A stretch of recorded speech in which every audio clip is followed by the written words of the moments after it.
Welcome to the Awakenings. I am Rain from the Healing Closet, and today's topic is around how can we know when we are in a toxic relationship. Please subscribe to this channel so that you can keep up to date with all the things that I will be presenting to you in regards to this specific topic. How can we figure out if we are in a toxic relationship? It could take years in the making. And at some point, what happens is there's a certain type of confusion that you feel. Your mind is confused. Your realities don't make as much sense as they used to. You remember your old self, and the new self that you have today does not feel right. For some odd reason, you've built up a wall. You're less likely to feel much because now you've come to a place where you have to hold back your emotions. You're walking on eggshells.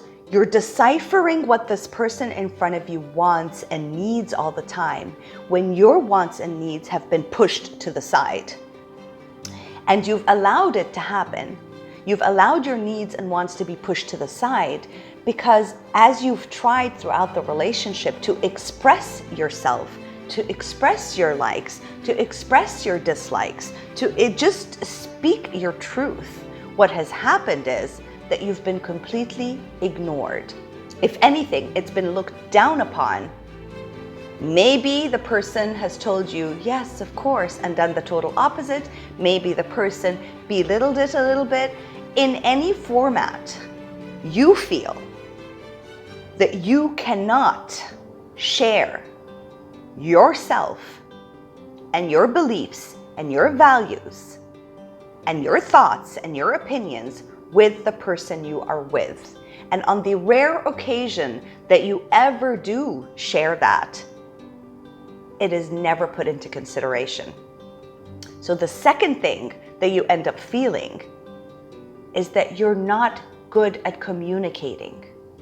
From being a person who is great at communicating or a great listener who can express themselves pretty well, who were loved by people, you have become today a person that doubts their ability to speak clearly.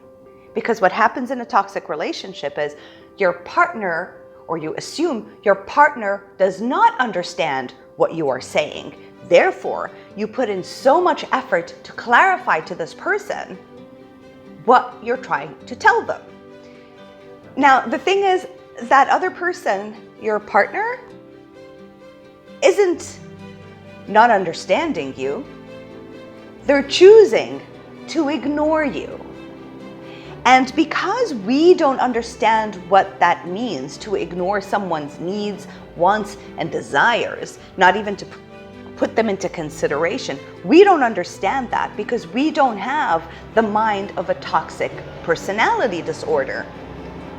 And so when we express ourselves and it looks like the other party isn't getting it, we give up because we are exhausted and we just want the peace.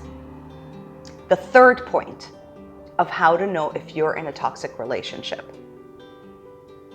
You feel like everything is on your shoulders. You feel like you are responsible to make a happy home, to cater to the kids if you have any, to be in a good place, to help your partner out, and to constantly be dodging the ball. So you're in constant state of, I'm responsible for this relationship to be happy, to be a good one. So the responsibility is overwhelming. Yet if you zoom out a little bit and you look at the facts, you'll notice that the person you are with, has zero responsibility, and yet they seem to say, I'm exhausted, I'm depleted, poor me, my life, I'm trying so hard, I'm trying to make things work, when in reality, if you look at your life, you really pay attention, you notice that you are doing 120% of what you should be doing in a relationship. And the other party is only causing more stress in your life.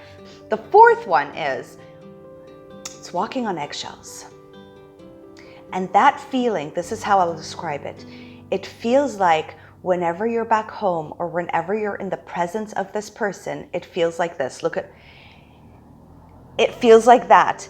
Like you're containing yourself, you're protecting yourself, and you don't know when this person's mood will change, and therefore you start calling them moody.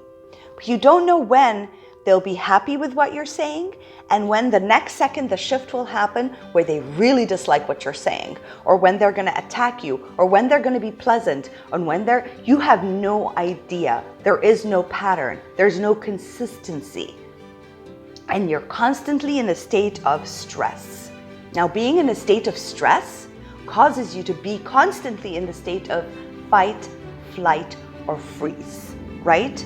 So your system in itself is shifting and changing. Your memory cells are changing into I'm in consistent state of danger, because there is no pleasant state, right?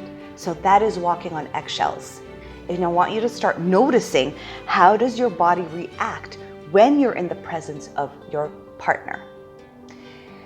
Now, the other thing, the fifth thing, is you have this crazy feeling of, I love them so much and I hate them so much. They're two extreme emotions inside of you, and you don't know which one to feel.